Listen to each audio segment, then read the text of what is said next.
Terima kasih Anda masih bersama kami di Berita Padang. Bagi Anda yang baru saja bergabung, kami hadirkan kembali 3 berita utama pada pagi hari ini.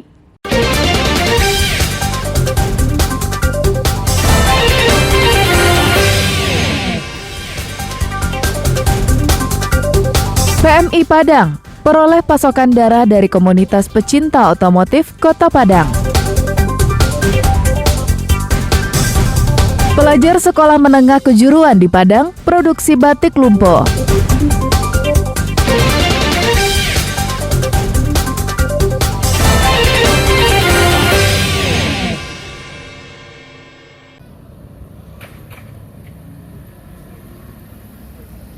Satuan Lalu Lintas Polres Pasaman Barat menggelar operasi Zebra Singgalang 2023.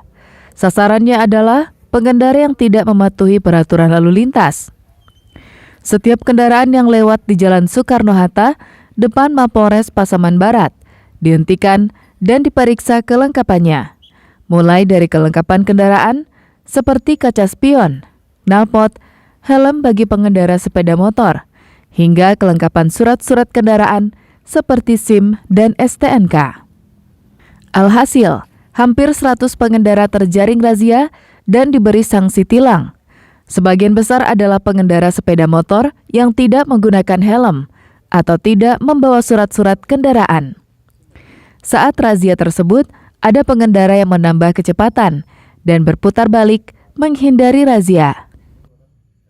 Tilang kita jumlahnya seluruhnya 91,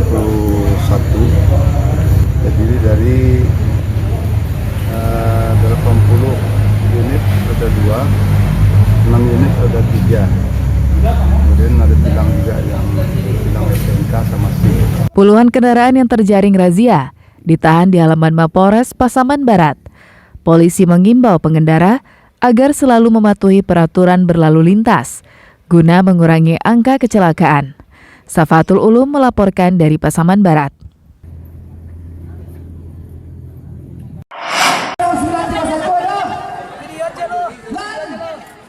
Bapak-bapak ini sedang mengikuti lomba yang digelar pemuda-pemudi di Nagari Kota Baru Darmasraya. Mereka adu cepat dan adu kebolehan membuat minuman khas orang Sumatera Barat, yaitu teh talua. Kuning telur bebek dicampur gula pasir dan dikocok menggunakan lidi. Masing-masing peserta berpacu menjadi yang paling cepat. Pesertanya berjumlah 10 orang yang rata-rata adalah tokoh masyarakat. Karena tak biasa, teh telur yang mereka buat tumpah dan meluber. Pemenang ditentukan oleh juri dari kalangan ibu-ibu. Selain rasa, penampilan, dan kerapian juga menjadi penentu kemenangan. Namun, lomba ini dibuat bukan sekadar mencari kemenangan, melainkan rasa kebersamaan. Ini adalah satu kegiatan dari Ikatan Pemuda Kemudi Palu Padang dan Parit Baru Nagari Kota Baru, Kecamatan Kota Baru, Kabupaten Darmasraya. Dalam ini meningkatkan silaturahmi dengan masyarakat, mengingat tahun 2024 pesta demokrasi, kita harus menjaga kekompakan kita, jangan sampai terbelah-belah. Mengadakan lomba-lomba untuk membuatkan silaturahmi dengan masyarakat, yaitu seperti panjat pindang. Yang unik di sini itu lomba bikin teh telur bagi bapak-bapak tokoh-tokoh masyarakat. Selain membuat teh telur, ada juga pacu karung dan pungut koin dalam tepung. Kali ini, pesertanya ibu-ibu dan anak-anak warga di 2 jorong, Parit Baru dan Jorong Palu Padang. Mudah-mudahan acara ini menjadi ajang silaturahmi bagi pemuda Nagari Kota Baru, menambah kekuatan pemuda untuk saling bersilaturahmi, menguatkan. Mudah-mudahan terjadinya ajang ini menjadi menambah silaturahmi bagi masyarakat Kota Baru untuk menyambut pemilihan pilkada. Selain jalin silaturahmi antar warga, lomba ini juga untuk memeriahkan Hari Kemerdekaan ke-78 Republik Indonesia. Meski momennya sudah berlalu, namun semangat dan perjuangannya di kalangan warga masih terasa. Eko Pangestu melaporkan dari Darmasraya.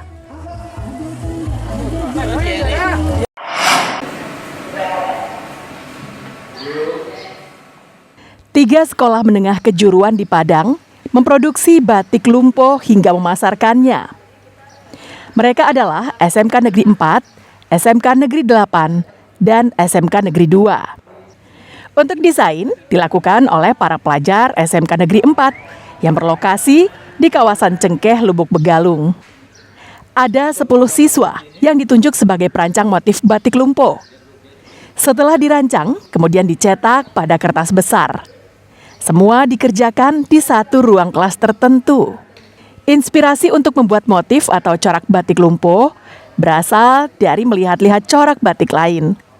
Kemudian dibandingkan dengan visual yang ada di internet, serta menambahkan dengan imajinasi pribadi. Untuk satu corak bisa diselesaikan dalam 3 hari. Sedangkan untuk corak yang agak rumit bisa diselesaikan dalam 5 hari. Proses untuk pembuatannya biasanya mencari inspirasi itu Pak, di kayak kita kan keliling-keliling pasar misalnya Pak, belanja gitu kan melihat beberapa batik, setelah itu dimainkanlah imajinasi itu untuk beberapa yang bisa diolah untuk jadi sempurnakan lagi supaya lebih baik lagi, dan di-share ke Google kan, beberapa batik itu kadang ada yang lebih bagus lagi, itu yang dipilah-pilih supaya hasil yang kita inginkan tuh lebih baik dan lebih bagus lagi Pak. Setelah proses cetak desain selesai, kemudian dikirim ke SMK 8 yang lokasinya berdekatan dengan SMK Negeri 4. Di sini desain tadi dipres dan dicetak di atas kain.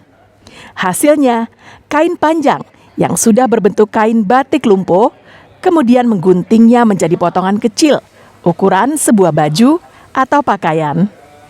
Batik lumpo adalah batik khas Sumatera Barat dari Kabupaten Pesisir Selatan. Beda batik lumpo dengan batik lainnya di Sumatera Barat, seperti batik Tanah Liek, adalah pewarnaannya dari tinta gambir atau limbah dari bahan gambir. Selain itu, desainnya juga lebih terang dan pilihan warnanya lebih berani. Jadi memang masyarakat lumpo yang mengerjakan dan kita memanfaatkan teknologi lokal. Contoh pewarna yang ada di Sumatera Barat ya, khusus di pesisir selatan itu adalah tinta gambir ataupun limbah dari bahan gambir. Ya, jadi memang kita memanfaatkan pewarna alamnya di situ. Nah, itu yang membedakan. Terus yang kedua, desain ya. Batik lumpo lebih memiliki desain berani ya, dan selalu berinovasi ya. Untuk warna juga selalu mengikuti tren warna ya. Ada 2 tipe pembuatan batik lumpo, yaitu batik tulis dan batik cap. Kain batik maupun baju batik pesanan yang sudah diproduksi ini selanjutnya dipasarkan oleh SMK Negeri 2 yang berlokasi di Simpang Haru. Ini adalah sebuah kolaborasi produksi dari hulu hingga hilir, yaitu dimulai dari rancang desain, produksi, hingga pemasaran. Ketua DPRD Sumatera Barat yang meninjau proses produksi hingga pemasaran mengaku bangga dan kagum. Supardi sangat mendukung upaya menumbuhkan kreativitas jiwa entrepreneur para pelajar yang diimplementasikan dalam bentuk karya batik lumpo yang dikerjakan secara kolaborasi dan didukung oleh pengusaha batik lokal. Jiwa entrepreneur itu baru bisa terwujud kalau seandainya si anak tersebut itu sudah dipertontonkan dalam bentuk kolaborasi, kerjasama ya. Karena entrepreneur itu adalah sebuah proses, dia nggak punya jurusan ya, nggak ada di perguruan tinggi, juga nggak ada di sekolah jurusan itu. Dia sebuah proses alami dari sebuah lingkungan. Nah, kerjasama dilakukan oleh SMK 8, 4, dan 2 itu bisa jadikan sebagai basis ilmu dari anak kita.